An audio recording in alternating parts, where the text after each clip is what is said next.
Les agents de la mairie de Port-Bouët ont effectué une visite au groupe école des IFE des IAE. L'objectif de cette visite est de jeter les bases d'un partenariat pour la formation entrepreneuriale des jeunes de la commune. La Banque ouest-africaine de développement BOAD va soumettre à son conseil d'administration deux projets d'un montant de 27 milliards de francs CFA en vue de financer des infrastructures routières et d'énergie au Niger. Bienvenue à tous et merci de nous suivre sur Business 24 Africa. De Côte d'Ivoire s'intéressent de plus en plus à l'insertion de leur jeunesse, notamment à travers l'auto-emploi.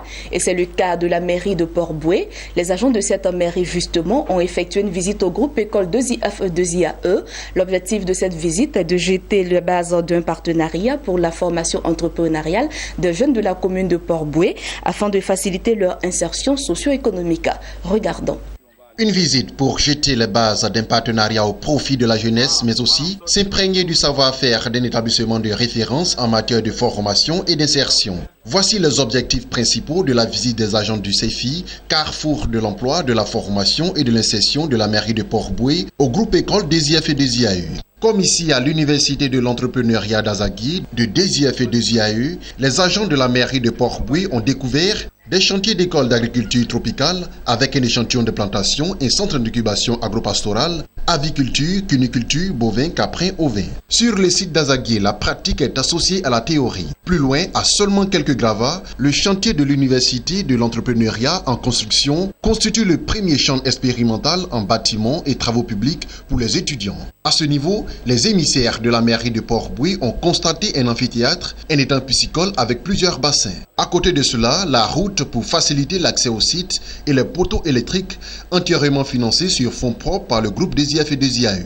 On n'a pas coutume de voir ça, on n'a pas dans nos formations classiques, on voit nos formations habituelles, mais cette fois-ci, comment initier le jeune Ivoirien à l'entrepreneuriat, à l'élevage, à tout ce qui est génie civil, tout.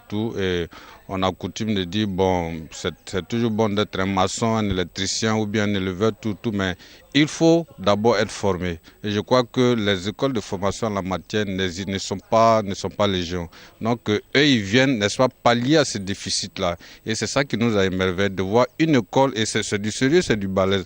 Quelque chose qui est sur 4 hectares et avec les installations que nous avons visitées, avec tout ce qui est en chantier, on pense à demain, quand ça sera la finition, on pense à quelque chose de sérieux, de grand pour cette Côte d'Ivoire nouvelle. Après Azagui, le cap est mis sur Abidjan, au siège du groupe des IF et des IAE, à la Riviera Palmeraie. Les deux parties ont exprimé leur satisfaction commune qui est favorable à la formalisation d'un partenariat. Cette visite s'inscrit naturellement dans les perspectives de recherche de solutions efficaces et efficientes pour la jeunesse donc, de notre commune. Et c'est bon à savoir qu'aujourd'hui, des solutions comme le DSIAE sont, je dirais, relativement efficaces et tombent à point nommé pour nos jeunes.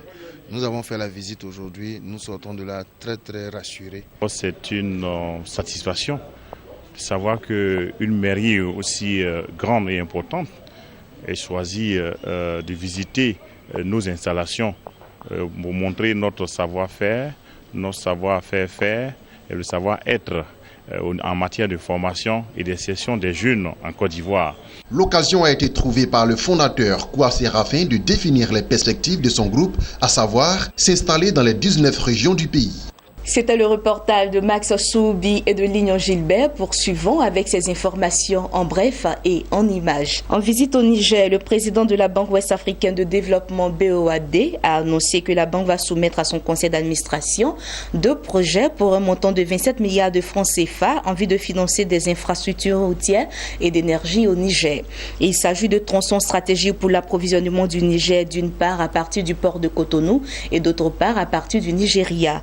Ces tronçons desservent une zone d'intenses échanges commerciaux transfrontaliers entre le Niger, le Nigeria et le Bénin. Quant au financement relatif à l'énergie, il porte sur l'électrification rurale de 45 localités à partir des ressources d'énergie renouvelables, notamment photovoltaïques. Terminons avec cette information. Le syndicat sud-africain des ouvriers métallurgistes a trouvé un accord pour une augmentation de 7% à 10% des salaires pour ses membres travaillant dans la distribution automobile et la vente des produits pétroliers pour véhicules. Cet accord qui intervient alors que le gouvernement sud-africain propose de fixer pour la première fois un salaire minimum garanti qui sera de 3 500 rand, soit environ $246, ne concerne que le pompistes et le personnel actif dans la vente automobile ou le commerce des pièces détachées pour véhicules. L'objectif de cette décision est de réduire le gap dans la redistribution des revenus parmi la population. Notons cependant que le pays a connu ces dernières années des grèves dans presque tous les secteurs, avec une intensité particulière dans le secteur minier. Voilà, c'est la fin de ce journal. Merci de votre fidélité et l'information continue sur Business 24 Africa.